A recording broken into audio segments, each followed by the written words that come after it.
Bienvenidos una vez más a Libros Entre Líneas. Hoy vamos a cambiar un poquito de tema y vamos a hablar un poco de arte, eso que a todos nos acompaña desde que nacemos. Alrededor nuestro hay arte. Todo es arte, dijo un pintor famoso. Y hoy vamos a hablar de Picasso, el gran Picasso, el mejor pintor, no sé si es el mejor, pero el más famoso y el que estableció cátedra y estableció escuela en el siglo XX, finales del siglo XIX,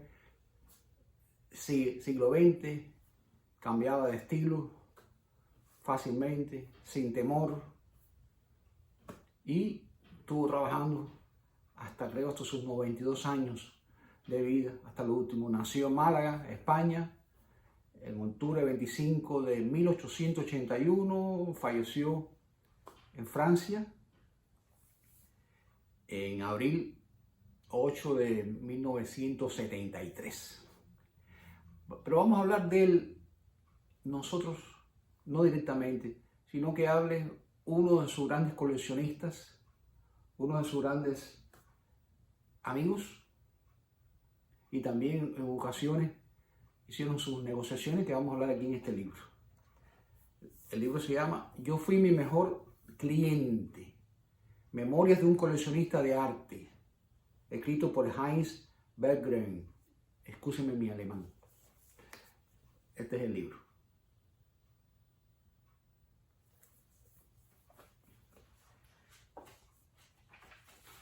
Está publicado en el 2016 por la editorial Elba, que se encuentra en Barcelona.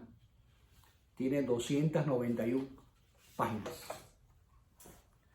Inicialmente hablamos del autor, del señor Heinz, nacido en Berlín en 1914 y fallecido en París 2007. Dice, fue uno de los marchantes y coleccionistas más importantes del siglo XX. Además del mayor propietario de obras de Paul Klee y Pablo Picasso. Huyendo de la dictadura nazi, llegó a Estados Unidos en el año 36, donde una beca le facilitó la vida de emigrante. Allí trabajó como jefe de prensa, crítico de arte y curador. De regreso a Europa, 2 años después, abrió su legendaria galería en una plaza, Dauphine, que luego trasladó a la Rue de l'Université. Durante 40 años, en ella compró y vendió libros ilustrados, grabados, dibujos y pinturas, obras publicadas en pequeñas ediciones, y organizó exposiciones. Fue un verdadero cosmopolita y su trayectoria como coleccionista una de las más singulares y sobresalientes del siglo XX. Inició su carrera como galerista en París, donde conoció entre otras figuras de la intelectualidad, como dijimos ya, a Tristan Tzara, quien le presentó a Picasso. A partir de su encuentro con el artista más famoso del siglo, se inició una gran amistad. Años en los que el joven, estamos hablando de Heinz, también cultivó su pasión por la obra de Paul Klee, de Henri Matisse y Alberto Giacometti. En sus memorias, relata sus encuentros con los hombres y las mujeres que tuvieron una influencia decisiva en el arte de su tiempo. Habla de sus pequeñas vanidades, sus disputas y rivalidades, de sus esperanzas de éxito truncadas y sus triunfos tardíos. A partir de él, lo que hemos escogido, sus opiniones sobre Picasso, sus conversaciones con Picasso, sus experiencias con el gran Picasso. De Picasso vamos a hablarlo como Picasso pintor, como el artista, como el creador. Su vida privada, como lo dice su frase, es su vida privada. Pero vamos a hablar del artista a través de los ojos de su amigo. Dice, Tzara, escrito con T-Z-A-R-A, consiguió que nos hicieran pasar enseguida. Eso fue en 1950, cuando trató de ir a ver a Picasso. Para mí fue un momento muy emocionante. Concretamente, se trataba de obtener el consentimiento de Picasso para una exposición, pero lo más importante para mí era el encuentro con uno de los grandes de este siglo. ¿Me aceptaría?, pregunta él. Según me habían contado, Picasso podía llegar a ser muy rudo y arisco. Una figura controvertida.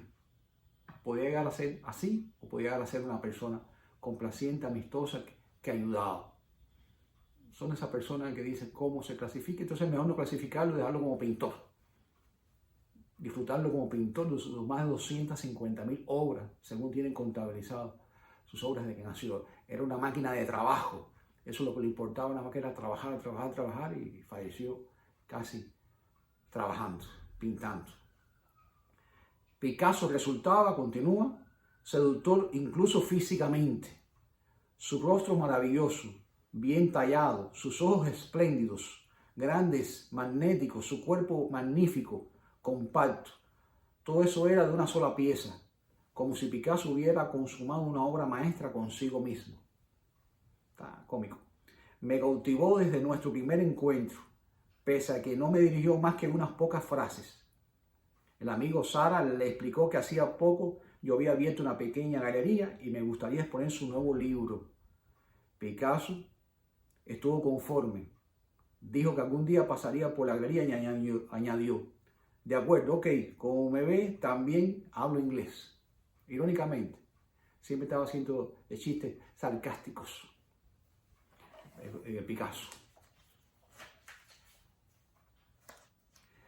Este subtítulo se llama Un contrato de 9 líneas. Miren la curiosidad. Dice, poco después de mi visita a la propiedad con Tristán, Picasso se marchó de París. Con breves, escasas interrupciones, pasó los últimos 20 años de su vida en el sur. Murió en el año 73 con casi 92 años en su gran casa de Morgins, encima de Cannes. Ya me había recibido en esta propiedad varias veces cuando en el año 59 se me presentó la ocasión de hacerle otra visita. De resulta de unas conversaciones con el madurista de París, Jacques Ullmann. En el año 59, cuando fue a Cannes, sin pensarlo mucho, en principio solo iba a hablarle de aquella cabeza de 1909, una cabeza de Ascenta, que había hecho en 1914, lo había hecho Picasso, lo había esculpido, que deseaba acreditar de su consentimiento, con consentimiento de Picasso, hacer unas réplicas. No me hacía muchas ilusiones sobre el éxito de la empresa, pero me parecía un buen pretexto para hacerle otra visita a Picasso. Tuve suerte, lo encontré de un humor excelente. Al parecer se alegraba de recibir en su casa a un joven entusiasta y el plan de una nueva edición de la escultura en una serie numerada limitada. Dice que Picasso pensó en 9 ejemplares, nada más. Le pareció más que aceptable. Dijo Picasso, teníamos que plasmar nuestro acuerdo en un pequeño contrato, como es lo normal. De modo que allí mismo redacté un breve escrito de 9 líneas. Picasso lo firmó. Probablemente sea uno de los contratos más lapidarios suscritos entre un artista célebre y un marchante en la historia del arte moderno. 9 líneas para 9 esculturas, dice irónicamente. Al margen de lo comercial, aquel acuerdo con Picasso me dio un gran prestigio. Cuando las fundiciones estuvieron listas para fundir las obras, se tardó unos 6 meses en los que Balsuani, el competente fundidor, visitó varias veces a Picasso para que éste comprobara la calidad de su trabajo. Le entregué al artista las 3 esculturas que le correspondían por contrato. Ya no las vendió en vida, Picasso las mantuvo, como la mayoría de las obras escultóricas de su colección privada. Cuando Picasso falleció, en obras tanto de él como de regalos de artistas famosos, tenían un gran valor, un enorme valor.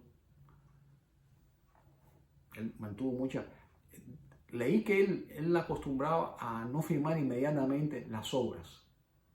Las tenía guardadas en distintos apartamentos, en distintos lugares, y cuando iba a venderlas, entonces que las firmaba. para evitar, decía él, falsificaciones.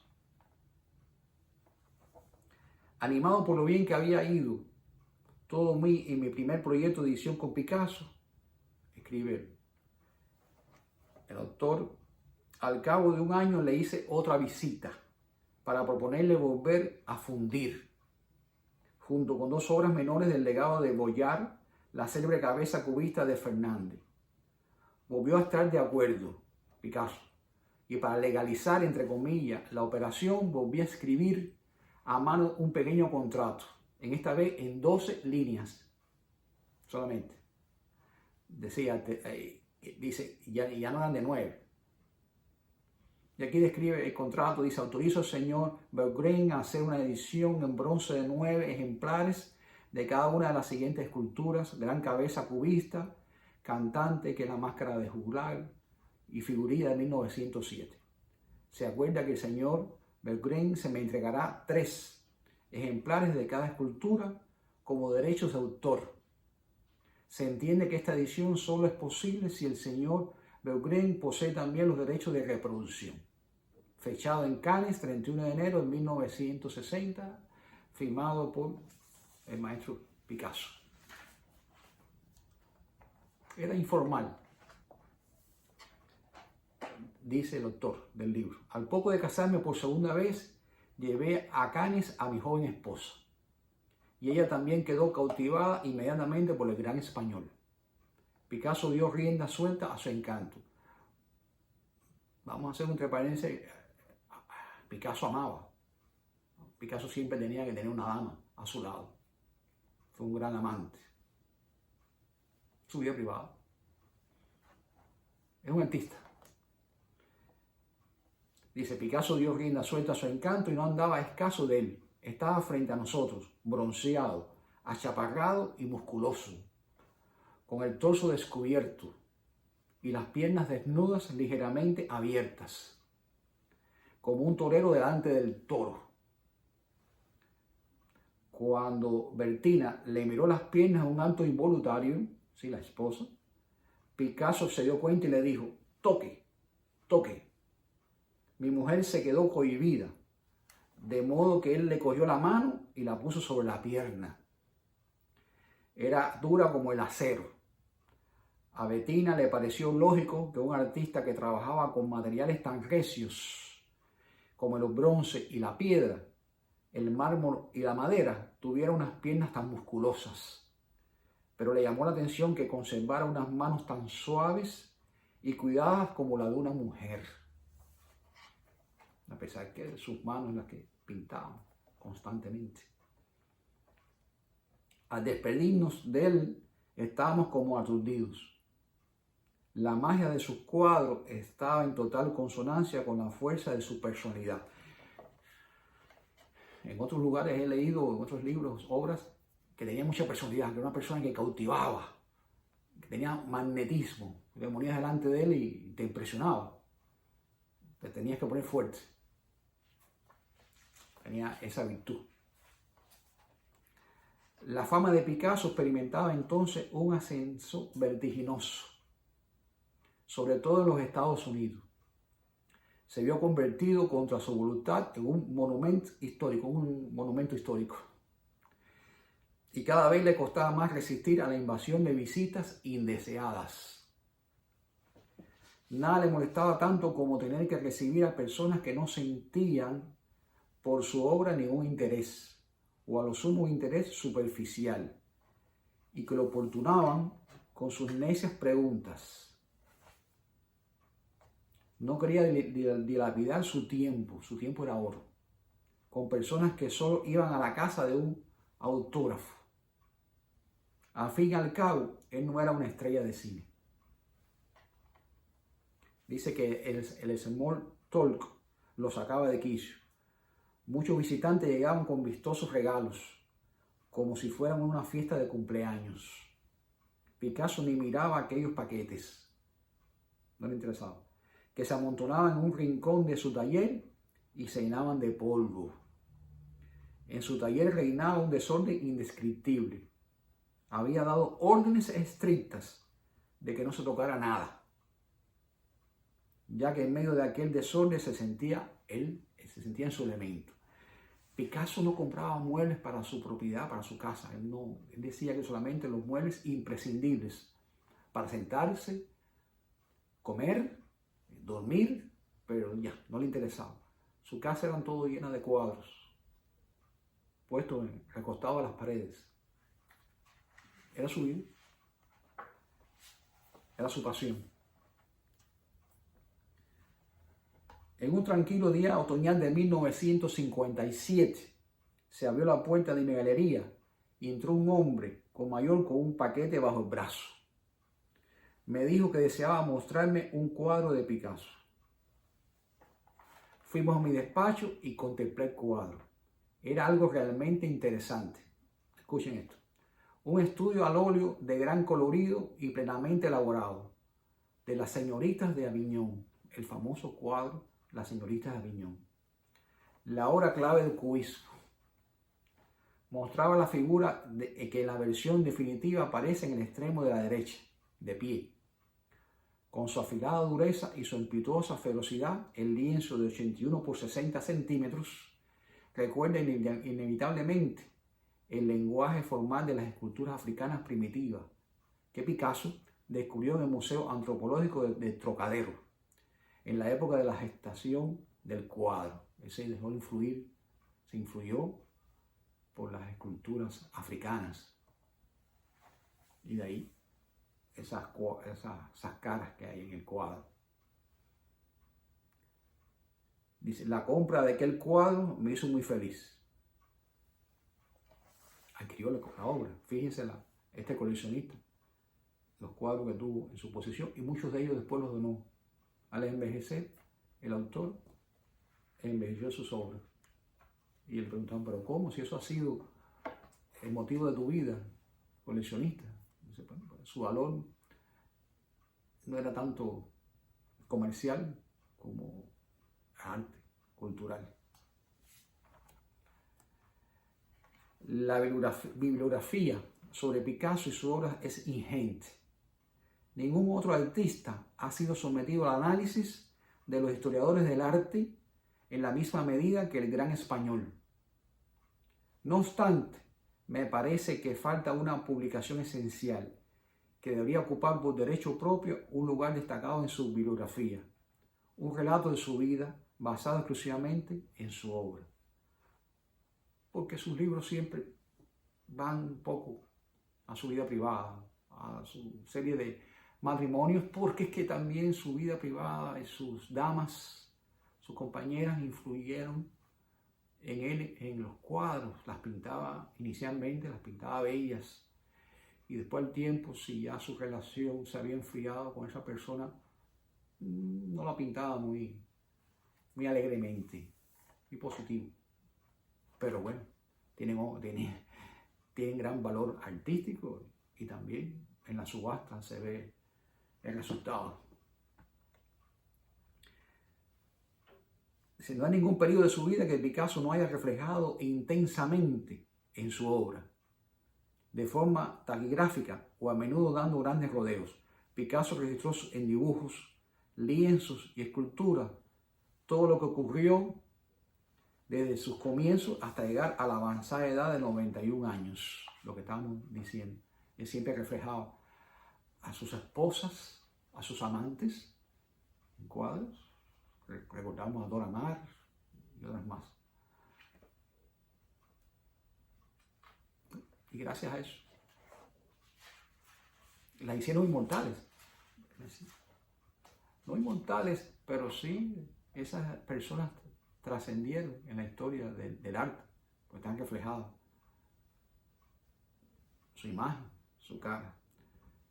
Su autorretrato comprende los diversos paisajes en los que vivió, pero también los acontecimientos políticos de los que se ocupó.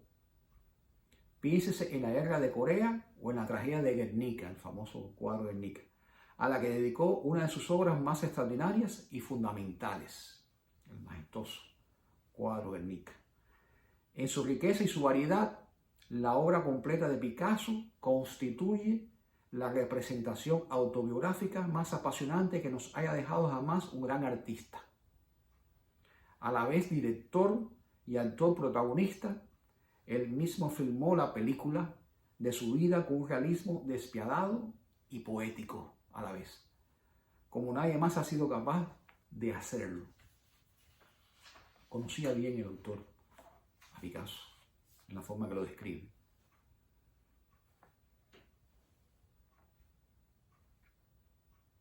Dice que el dibujo, un dibujo que él tenía, se lo vendió después que se regalara. Dice, hoy este dibujo es una de las obras más populares de mi colección. Se llama La cabeza del fauno. Es un bestseller entre las postales de mis cuadros. Es un cuadro que él le regaló, se lo regaló a un chofer y el chofer se lo vendió al autor y resulta ser que es uno de los cuadros famosos de Picasso, La cabeza del fauno. Cuando le conté a Picasso que había comprado aquel dibujo, se rió y dijo, me parece estupendo. Seguro que le habrá pagado mucho dinero y ahora él mismo podrá pagarse un chofer. Eso lo había regalado a un chofer y después al venderlo del Picasso irónicamente dice, bueno, ahora ese chofer tendrá un chofer para él. Por el precio que... En una ocasión, hay una anécdota que en una ocasión le preguntan a Picasso y le dice, maestro, cuando usted pinta, es una anécdota, cuando usted pinta, ¿qué usted ve en sus obras? ¿Qué usted ve en sus cuadros? Y que Picasso respondió, yo veo en mis obras, en mis cuadros, yo veo $250,000. Eso fue una respuesta irónica, porque él, aparte que llegó a ser un hombre que logró vivir de su arte, que no todos los artistas lo logran, no todos, pero él lo que le interesaba era trabajar, pintar y cambiar de estilo como hizo inicialmente en sus tiempos, como cambió de estilo, el cubismo, impuso el cubismo, junto con dos pintores más, pero él fue el principal, con las señoritas de Aviñón y otras obras más. Continúo. Cada cuadro tiene su historia particular. En la mayoría de los casos solo llega a conocerla quien tiene la paciencia de escuchar durante años y décadas de lo que dicen los cuadros. Hay que interpretar los cuadros. ¿Qué dicen? Los cuadros hablan. ¿Y quién está en mejores condiciones para ello que el coleccionista? Un gran coleccionista, el autor, que tiene el privilegio de vivir con sus telas. Este señor estaba rodeado de cuadros valiosos. Tenía ojo para darse cuenta que ese naciente artista, que esa incipiente pintura después llegaría a ser famosa y valiosa y logró vivir de ello.